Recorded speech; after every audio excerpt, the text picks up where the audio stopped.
नमस्कार, मैं अमित नागा स्वागत करता हूं आज की इस क्लास में। आज की इस क्लास में हम देखने वाले हैं यौगिकों के आईयूपीएसी नामकरण के बारे में। यौगिकों का आईयूपीएसी नामकरण किस प्रकार से किया जाता है उसके बारे में आज हम जीरो से शुरुआत करते हैं और चलते हैं। जीरो से लेकर हाई लेवल तक के नामकरण आज हम सीखने वाले हैं। तो शुरू करते हैं आईयूपीएसी नामकरण। तो सबसे पहले हम क्या करते हैं, जैसे मान लीजिए ये कोई यौगिक है, यौगिक का हमें नामकरण करना है तो सबसे पहले हम क्या करते हैं, पूर्व लगन लिखते हैं। पूर्व लगन क्या होता है, किसी भी यौगिक के नाम से पहले लिखे जाने वाले शब्द को हम क्या कहते हैं, पूर्व लगन। ठीक है, तो इसका जैसे कि इस नाम के आगे क्या लिखा हुआ है, मिस्टर। मिस्टर है, ये क्या है, पूर्व लगन। ये क्या हो गया, पूर्व लगन। कोई भी यौगिक का नामकरण लिखते समय हम क्या करेंगे कि जो यौगिक है उसका अनुलगन, अनुलगन जैसे कि ये नाम लिखा हुआ है सामने, तो इसमें जो मिस्टर है ये तो क्या हो गया, पूर्व लगन। अनुलगन क्या होता है, किसी भी यौगिक के पीछे लिखे जाने वाले नाम को क्या कहते हैं, हम अनुलगन। तो हम क्या कर रहे हैं यहाँ से कि पहले कोई भी यौगिक का नाम लिखते समय हम क्या कर रहे हैं, पूर्व लगन का नाम लिखेंगे। देन उसके बाद में क्या करते हैं, हम यौगिक के द्वितीयक पूर्व लगन क्या लिखते हैं, द्वितीयक पूर्व लगन। द्वितीय पूर्व लगन के बाद में लिखते हैं यौगिक का मूल शब्द। फिर उसके बाद में लिखेंगे हम द्वितीयक अनुलगन। द्वितीयक अनुलगन लिखने के बाद में हम लिखेंगे प्राथमिक अनुलगन। फिर उसके बाद में आते हैं कि प्राथमिक अनुलगन होता क्या है, द्वितीयक अनुलगन क्या होता है, मूल शब्द क्या होते हैं, द्वितीयक अनुलगन क्या होते हैं, प्राथमिक अनुलगन क्या होता है। तो देखते हैं। सबसे पहले जो प्राथमिक अनुलगन जो होता है वो क्या होता है, किसी भी श्रृंखला में जैसे क्लोरो, फ्लोरो, ब्रोमो, आयोडो, जो प्रतिस्थापी समूह होते हैं उन्हें हम क्या कहते हैं, प्राथमिक पूर्व लगन। जो प्रतिस्थापी समूह होते हैं उन्हें हम क्या कहते हैं, प्राथमिक पूर्व लगन। प्रतिस्थापी का मतलब क्या होता है, जैसे कि मान लीजिए ये कोई कार्बन है, इसकी चारों संयोजकताएं हाइड्रोजनों से पूरी हो रखी है। चारों संयोजकताएं क्या है, हाइड्रोजन से पूरी है। तो इस हाइड्रोजन को किसी भी एक अन्य यौगिक द्वारा अलग किए जाने वाले यौगिक या तत्व को हम क्या कहते हैं, प्रतिस्थापी। जैसे कि कार्बन का एक हाइड्रोजन प्रतिस्थापित कर दिया गया है फ्लोरीन के द्वारा, तो फ्लोरीन यहाँ पे क्या हो गया, एक प्रतिस्थापी समूह हो गया। क्या हो गया, प्रतिस्थापी समूह। अब इसके बाद में चलते हैं कि कोई भी यौगिक है जिसका द्वितीयक अनुलगन, जब कोई भी कार्बन परमाणु की एक संयोजकता, कार्बन परमाणु की एक संयोजकता किसके द्वारा पूरी हो रखी है, कि मान लीजिए कोई कार्बनिक वलय है जिसके द्वारा ये क्या हो रखी है, पूरी हो रखी है, तो इसको हम क्या लिखेंगे, इसको हम लिखेंगे साइक्लो। अब उसके बाद में हम क्या करते हैं, यौगिक का क्या करते हैं, मूल शब्द। जैसे कि मान लीजिए कोई कार्बन एक है, कार्बन की संख्या कितनी है, एक, तो हम उसके लिए किसका इस्तेमाल करते हैं, मैथ शब्द का। मैथ मूल शब्द लगाते हैं। जैसे मान लीजिए कार्बन की संख्या क्या है, दो है, तो हम इसका नामकरण क्या करेंगे, इसका नाम लिखते समय क्या लगाएंगे, मूल शब्द एथ। जैसे मान लीजिए कार्बन की संख्या कितनी है, तीन है, तो इसके लिए हम क्या लगाएंगे, प्रोप। और इस प्रकार अगर मान लीजिए कार्बन की संख्या कितनी है, चार है, तो चार के लिए हम किसका इस्तेमाल करेंगे, ब्यूट मूल शब्द लगाएंगे। इसके बाद में चलते हैं द्वितीयक अनुलगन। द्वितीयक अनुलगन क्या होता है, कोई दो कार्बनों के मध्य अगर सिंगल बॉन्ड लिखा हुआ है, अगर सिंगल बॉन्ड आता है तो उसे हम द्वितीयक अनुलगन उसका लगाएंगे एन। और यदि दो कार्बन के मध्य डबल बॉन्ड आता है तो हम क्या लगाते हैं, द्वितीयक अनुलगन क्या लगाते हैं, ईन। अगर दो कार्बनों के मध्य तीन बंध उपस्थित, उसका अनुलगन लगेगा आयन। इसके बाद चलते हैं प्राथमिक अनुलगन। प्राथमिक अनुलगन क्या होते हैं, जो कि हमारे क्रियात्मक समूह होते हैं। क्रियात्मक समूहों का नाम हम क्या करते हैं, श्रृंखला में सबसे लास्ट में लिखते हैं।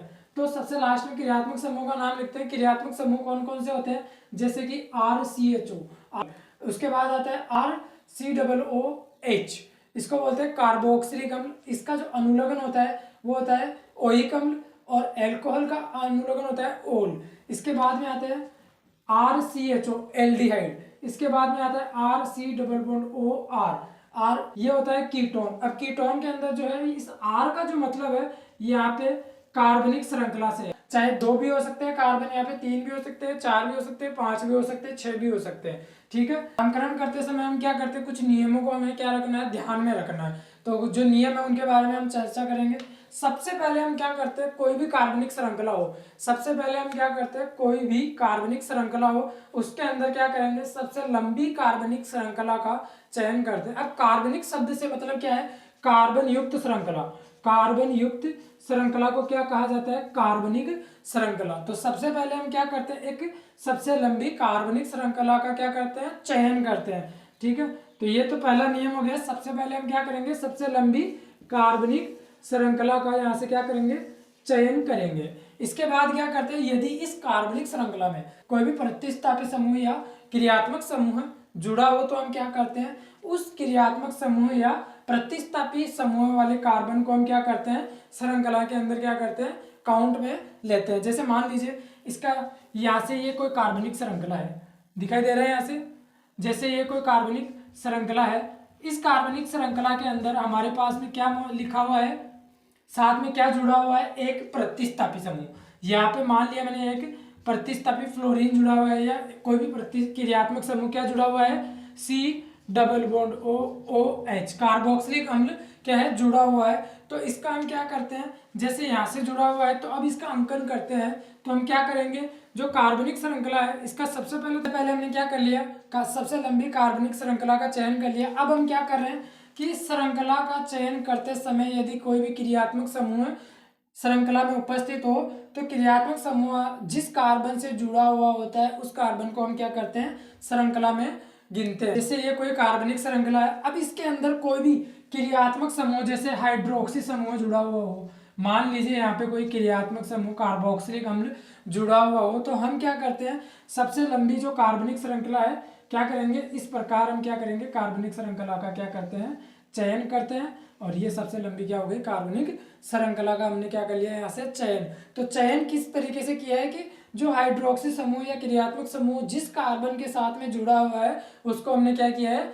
श्रृंखला के अंदर गिना है। ठीक है, इसके बाद में चलते हैं अगला नियम अगला नियम है किसी यौगिक में दो या दो से अधिक लंबी कार्बनिक श्रृंखलाएं उपस्थित हो तो उस कार्बनिक श्रृंखला को मुख्य श्रृंखला माना जाता है जिस पर प्रतिस्थापी समूह ज्यादा हो। जैसे अभी यहाँ पे हमारे पास में क्या होगा कि इसमें एक श्रृंखला है, एक कार्बनिक श्रृंखला है, इसके पार्श्व शाखाएं निकली हुई है, पार्श्व शाखाएं निकली है। तो अब इस स्थिति के अंदर हम क्या करेंगे? सबसे लंबी कार्बनिक श्रृंखला कौन सी होगी? यहाँ पे जिस कार्बनिक श्रृंखला पे सबसे ज्यादा प्रतिस्थापी समूह जुड़े होंगे वो क्या होंगे? सबसे लंबी कार्बनिक श्रृंखला होगी।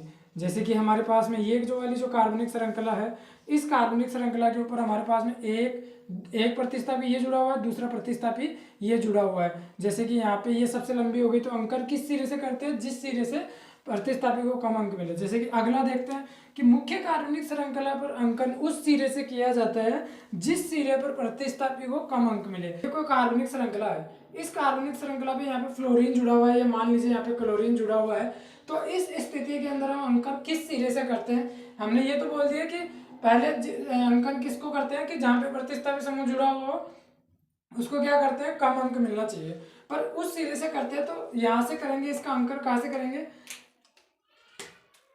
1 2 3 4 5 और 6। ये सबसे लंबी कार्बनिक श्रृंखला तो हमने देख ली कि ये वाली हो गई, पर अंकन किस सिरे से करेंगे? जहां से में हमारे पास में क्या होगा कि प्रतिस्थापी को कम अंक मिल रहा हो। तो हमारे पास प्रतिस्थापी कौन है? क्लोरीन और फ्लोरीन, दो क्या है? प्रतिस्थापी। इनको कौन सा अंक मिल रहा है? 3